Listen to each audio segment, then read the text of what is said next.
Hey everyone!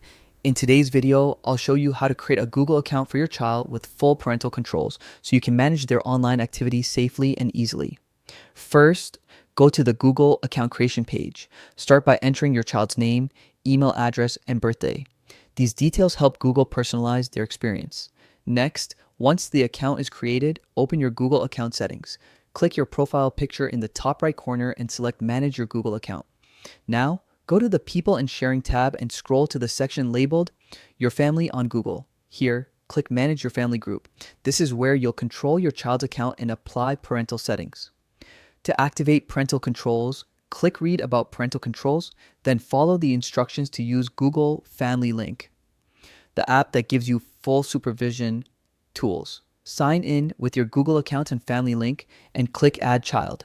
Follow the prompts to connect your child's new account and link their phone, tablet, or computer. Once everything is set up, click Done, and your child's Google account will now be fully managed under your supervision. And that's it.